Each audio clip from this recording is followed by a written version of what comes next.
안녕하세요, 명쾌한 최원장입니다. 오늘은 로봇이 아니야 드라마 리뷰에서 살짝 언급해드렸던 해외 토픽에 나왔던 사람 알러지 환자에 대해서 제가 그 동영상을 가져와서 약간 리뷰를 해드리려고 합니다. 이 동영상에 나오는 요한나 와킨스는 실존 인물입니다. 2013년에 미네소타에서 남편과 만나서 결혼식을 올립니다. 그리고 나서 얼마 되지 않아서 갑자기 급성 아나필락시스 반응을 일으키게 됐죠. 처음에 증상이 발병할 때는 어떤 음식 냄새에 굉장히 민감해집니다. 그리고 나중에는 바깥에서 들어오는 먼지 냄새, 집안에서 사용하는 어떤 물건의 냄새 등 주변의 모든 것에 민감해지죠. 그래서 결국 병원에서는 MCAS 진단을 받았습니다. 이 질병은 비만세포 과활성화 증후군이란 이름으로 번역됩니다. 알러겐이 들어오면 처음으로 달려가서 그 알러겐에 대응하고 비만세포는 그 안에서 히스타민과 사이토카인을 내뿜습니다. 그런데 그것이 과발현돼서 히스타민과 사이토카인의 과잉 분비로 전신의 면역계가 과잉 면역 반응을 일으키게 만드는 것이죠. 원인은 최근에서야 유전적인 원인이 일부 있을 것이라는 논문이 나와 있을 뿐이며 알려진 것은 없습니다.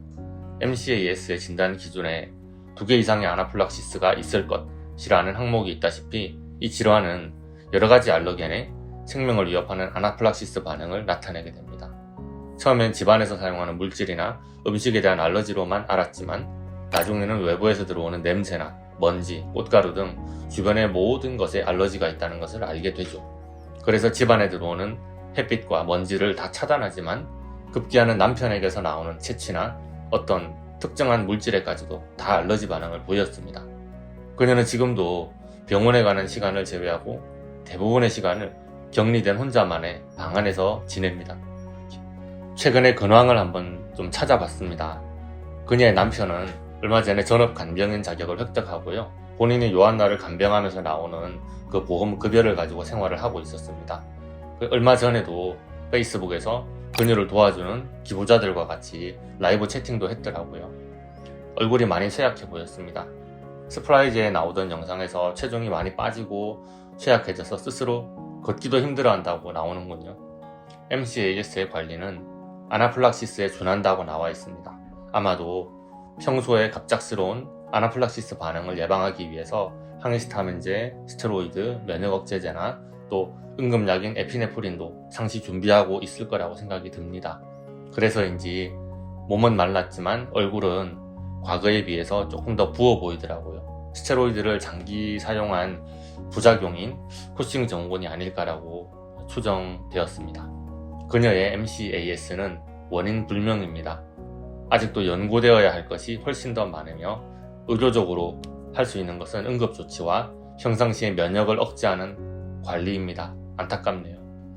지금 그녀가 먹을 수 있는 음식 종류도 굉장히 제한적이다 라고 나옵니다. 기사에 나와 있는 것을 보니까 한 10몇 가지 정도라고 하더라고요. 그나마 다행인 것 같습니다. 저는 이런 비슷한 환자분들을 자주 임상에서 만나보고 있습니다. 차이가 있다면 그 강도의 차이겠지만은 거의 모든 것에 알러지 반응을 다 보이고 어떤 것도 편하게 먹지 못하고 어떤 것도 편하게 만지거나 그곳에 있을 수 없다는 것은 절망감을 주게 됩니다. 처음에는 스스로를 보호하기 위해서 격리된 장소에서 안전하게 지낸다고 생각하겠지만은 결국 그것은 감옥과 다름없는 생활이 되는 것이니까요. 저희 환자들 중에서 MCAS 확진을 받은 분을 만나 뵌 적은 없습니다. 다만 거의 모든 것에 알러지가 있는 분들이 있습니다. 요한나와 마찬가지로 몇 가지의 음식만 먹을 수 있었고 그 외의 음식은 몸에 다 불편한 반응들을 나타내죠. 통증, 어지러움증, 두통, 호흡곤란, 소화불량, 변비, 설사, 가스, 구역감, 목이 조이는 느낌, 브레인포그, 이명, 무력감, 불면증, 우울감, 불안감, 탄력감 등 정말 많은 증상들이 알러지 반응으로 올 수 있습니다. 그러다 보니까 점점 외부와 접촉을 꺼리게 되고요. 음식을 잘 먹을 수 없게 되니 점점 말라가고 쇠약해질 수밖에 없습니다. 의학적으로 치료를 해볼 수도 있겠지만은 의학적으로 치료가 되셨다면은 명쾌한 최원장을 만나러 오실 일은 당연히 없었겠죠. 주변의 모든 것에 불편하다, 즉 뇌가 주변의 모든 것을 불편해합니다. 요한나의 경우 과도한 면역계, 비만 세포의 반응으로 아나플락시스까지 갔지만 그런 경우가 아닌 분들이 병원에서 혈액 검사를 받으면 정상으로 나오는 분들이 의외로 많습니다. 저희 환자들은 대부분 병원 검사에서 정상으로 나옵니다. 이게 뭐라고 했죠? 면역계, IgE, IgG 알러지가 아니고 민감성 알러지요. 뇌신경계가 불편해하는 제3의 알러지라고 했습니다.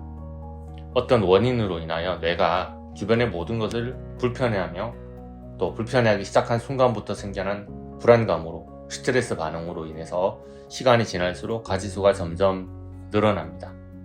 혈액학적으로 정상적으로 나오는 이런 알러지의 치료는 뇌의 신경계를 치료해야 합니다. 즉, 뇌가 불편해하는 그 성향을 치료해야 되는 것입니다. 저희는 이런 제3의 민감성 알러지를 검사하고 치료합니다.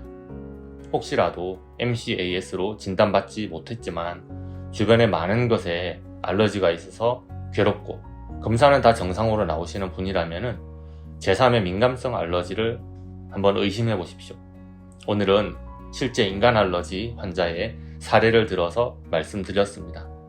오늘 영상이 도움이 되셨다면 구독과 좋아요, 알림 설정 부탁드리겠습니다. 그리고 궁금한 사항이 있으시면 댓글로 달아주시거나 네이버 톡톡으로 문의해 주시면 정성껏 대답해 드리도록 하겠습니다. 감사합니다.